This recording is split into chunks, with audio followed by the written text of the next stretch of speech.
창세기 3장 9절부터 12절 말씀입니다. 하나님께서 동산에 임재하실 때에 하나님의 오심을 나타내듯이 바람이 불었다고 성경은 말씀하고 있습니다. 하나님은 사람을 위해서 하나님께서 친히 마련해 주신 그 동산에 거니셨습니다. 워크라는 단어를 정확히 걸었다라는 단어를 쓰고 있습니다. 하나님께서 동산에 거니시는 소리를 들었습니다. 아담과 그의 아내는 여호와 하나님의 낯을 피하여 동산나무 사이에 숨었습니다. 숨는다고 숨겨지겠습니까? 그런데 숨는 겁니다. 그러자 9절 하나님께서 아담을 부르십니다. 여호와 하나님이 아담을 부르시며 이렇게 하면서 그에게 이르시되 내가 어디 있느냐.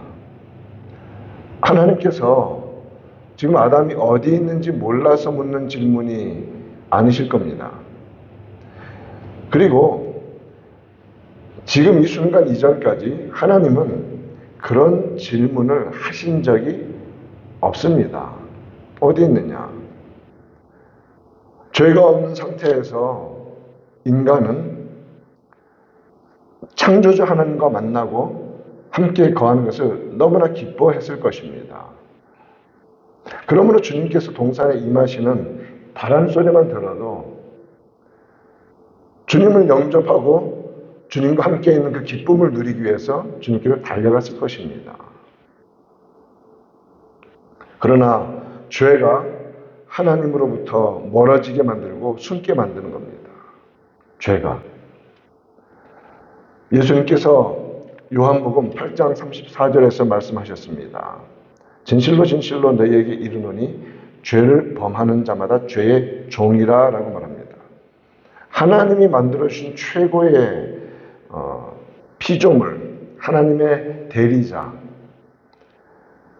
하나님의 형상을 닮은 자로 살아가는 축복을 아담과 하와는 누리고 있었는데 죄를 지음으로 말미암아 그 축복을 걷어차버린 겁니다. 죄는 무서운 거죠.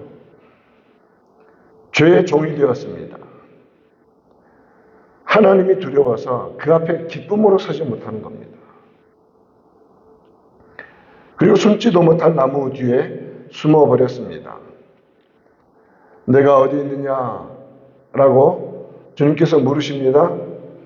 그러자 10절 말씀에서 내가 동산에서 하나님의 소리를 듣고 내가 벗었으므로 두려워하여 숨었나이다. 이렇게 말합니다.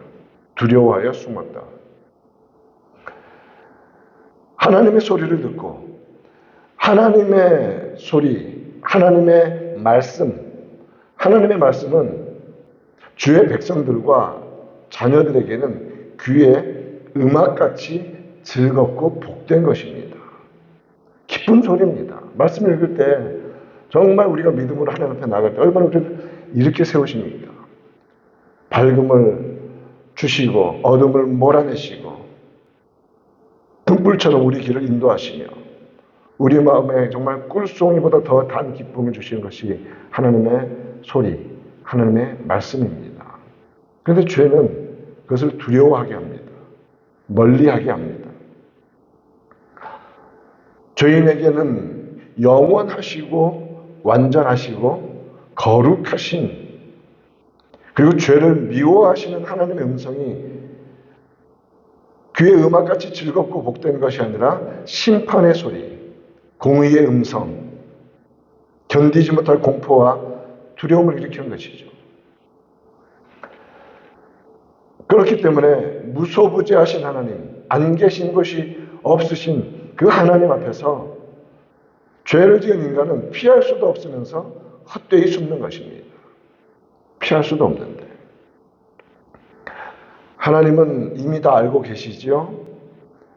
11절 말씀에서 누가 너의 벗었음을 내게 알려느냐. 이 벗었음, 죄를 짓자마자 그들은 무화과 나무 잎으로 옷을 만들어 자신을 가렸습니다. 왜요? 수치스러웠기 때문이죠. 단 둘밖에 없는데. 죄는 인간 사이의 수치심을 일으키고 하나님과의 관계 속에서는 두려움을 일으킵니다. 두려움. 그래서 보면 내가 벗었으므로 부끄러워서 숨었습니다 하지 않아요. 두려움이죠. 하나님 앞에서의 두려움입니다. 그렇기 때문에 하나님께서는 누가 너에게 그것을 알려주었느냐? 그것은 죄의 결과니까 내가 너에게 먹지 말라 명한 그 나무 열매를 너가 먹었느냐? 라고 바로 죄에 대한 책망을 하십니다. 하나님은 알고 계시죠. 이 벗었음에 대한 수치심, 벗었음으로 말미암아 두려워서 하나님을 숨는 이것이 이 두려움의 감정이 죄로부터 온다는 것을 하나님은 아시죠. 디모데후서 1장 7절 말씀은 이렇게 말합니다. 하나님이 우리에게 주신 것은 두려워하는 마음이 아닙니다. 하나님이 우리에게 주신 것은 두려워하는 마음이 아니요 오직 능력과 사랑과 절제의 마음입니다. 그것이 하나님의 마음입니다. 하나님의 것을 받는다고 말하면서 막 이상한 두려움에 빠지는 건 하나님으로부터 온 것이 아닙니다. 마귀로부터 오는 겁니다. 하나님은 그런 두려움을 주시는 분이 아니십니다. 하나님 앞에서 거룩한 두려움을 가져야 합니다. 그것을 가리켜서 경외함이라고 합니다. 하나님을 두려워해야 합니다. 그런데 죄인들은 100% 무조건 하나님을 두려워합니다. 원수니까. 그런데 성도도 하나님을 두려워하지만 그것은 자녀로서 합당하게 아버지를 공경하는 그 두려움을 가지고 있는 겁니다. 경외함입니다. 우리 모두에게 이 거룩한 두려움이 날마다 매 순간마다 회복되는 은혜가 있기를 바랍니다. 거룩한 두려움. 말씀 앞에서. 거룩한 두려움은 우리를 살립니다. 죄로 인한 공포는 사람을 죽입니다. 그러나 경외심은 사람을 살립니다. 그것은 하나님의 능력을 의지하게 하는 담대한 마음으로 이어집니다. 또한 그 거룩한 두려움은 이 땅 가운데서 명령하신 참된 사랑을 회복하는 자리로 나아갑니다. 참된 사랑. 그리고 죄를 짓지 아니하고 그릇된 것에서 자신을 컨트롤하는 셀프 컨트롤, 이 절제의 마음을 주시는 겁니다. 무엇이요? 경외함이. 오늘 하루 경외함이라는 단어를 품고 살아가십시다. 하나님을 거룩히 두려워하는 마음. 내 속에서 일어나는 모든 생각들까지도 하나님 앞에서 스크린되어서 거룩한 두려움으로 살아가는 은혜가 있기를 바랍니다. 죄는 여호와의 낯을 피하게 만듭니다. 끝없는 두려움으로 빠뜨립니다. 하나님 잘 믿는다고 하면서 이상한 두려움 갖는 거 다시 한번 말합니다. 그렇지 않습니다. 하나님은 그런 두려움 절대 주시지 않습니다. 사람을 정결하게 하시고 깨끗하게 하시고 살아나게 하시고 하나님 앞에서 하나님을 향해서 경외감을 가지고 서게 만드십니다.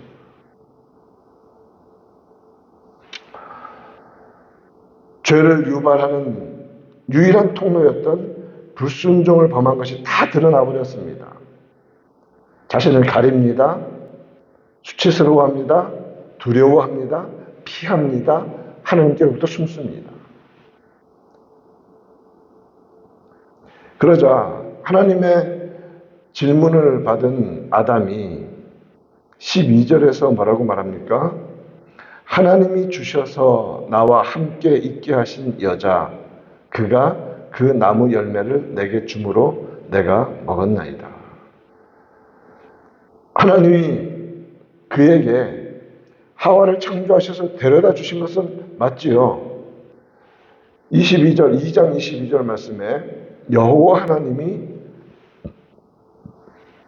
아담에게서 취하신 그 갈빗대로 여자를 만드시고 그를 아담에게로 이끌어 오시니라고 분명히 말하고 있죠. 데려다 주셨습니다. 그러므로 아담의 이 앞에 있는 말 하나님이 주셔서 이 말은 맞습니다. 하나님이 주셨습니다. 하나님이 주셔서 그 나와 함께 하신 여자 그가 그 나무 열매를 내게 주므로 내가 먹었나이다. 내가 먹었는데 내가 먹은 이 원인은 이 여자한테 있습니다. 라고 말하고 그 여자를 누가 주셨습니까? 하나님이 주셨습니다. 이런 이상한 논리가 지금 죄악의 논리로 확 깨어져 있는 것입니다. 여러분 무섭지 않습니까? 죄는 이렇게 왜곡을 시킵니다.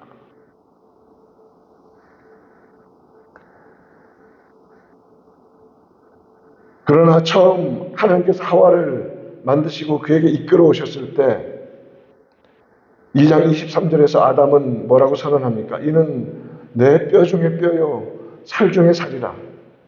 이것을 남자에게서 취하였은즉 여자라 부르리라. 죄가 없는 상태에서 남편에게 아내는 축복입니다. 아내에게 남편은 축복입니다. 그렇죠?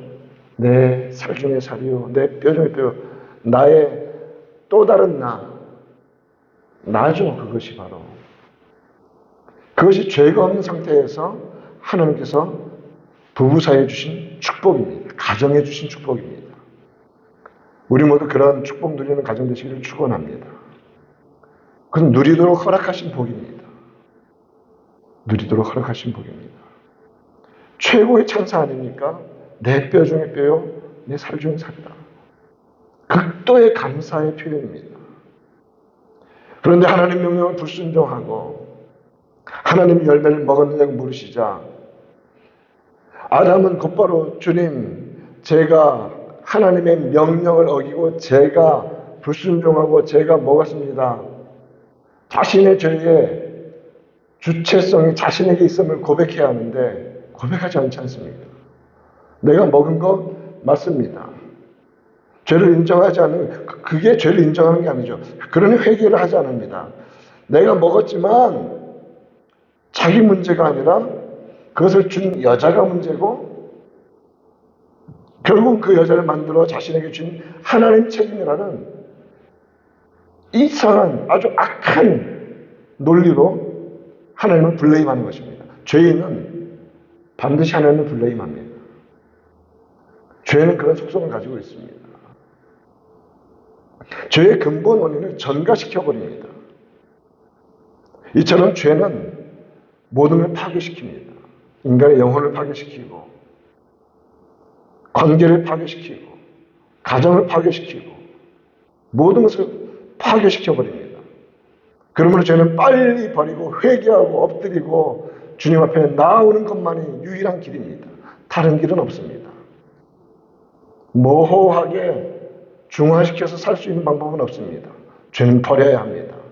단호하게 버려야 합니다. 끊어내야 합니다. 죄는 자신이 범하는 것입니다. 어느 누구에게도 책임 전가해서는 안 됩니다. 죄 지은 자가 하나님 앞에 엎드려 회개하는 겁니다. 요한복음 13장 2절에서 마귀가 벌써 시몬의 아들 가룟 유다의 마음에 예수를 팔려는 생각을 넣었더라. 아담의 논리대로라면 가룟 유다는 자기 죄, 하나님의 아들, 성자 하나님을 팔아넘긴 그 죄를 이 생각 마귀가 준 거니까 분명히 성경에 써 있지 않습니까? 그러므로 이 생각은 내게서 온 것이 아니라 마귀에게서 온 거니까 난 죄 없습니다. 내가 먹었지만 이 선악과는 내가 딴 것이 아니라 그 여자의 손에서 왔기 때문에 내 죄가 아닙니다. 이런 논리랑 뭐가 다릅니까? 이 얼마나 무서운 논리입니까? 요즘 시대에 죄 지으면 뭐 정신적인 문제, 뭐 온갖 다른 어떤 것으로 얼마나 많이 말을 합니까? 죄는 솔직합시다. 인간이 짓는 겁니다. 자신이 짓는 겁니다. 당사자가 짓는 겁니다. 그러므로 죄는 자신이 하나님 앞에서 해결받아야 하는 문제입니다. 자기 자신이 둘러댈 필요 없습니다. 오늘 이 말씀 우리가 아담의 모습 속에서 우리의 모습이 그렇게 죄악으로 말미암아 눈이 가리고 왜곡되어져 가지 않는지 항상 살피는 우리가 되기를 바랍니다. 날마다 하나님 앞에 하나님 말씀 앞에 부서지는 우리가 되기를 바랍니다. 그래서 하나님의 말씀의 명령, 하나님의 명령에 이 아담처럼 적극적으로 불순종하는 삶을 계속 밀려가는 것이 아니라 하나님 앞에 엎드려서 죄를 버리고 하나님이 허락하신 이 놀라운 축복, 허락된 축복, 순종하기만 하면 누리는 이 축복들의 삶을 기쁨으로 살아가는 정말 지혜로운 자들, 하나님을 경외하는 자들, 우리 모두 오늘 그렇게 살아가기를 우리 구주 예수님의 이름으로 축원드립니다.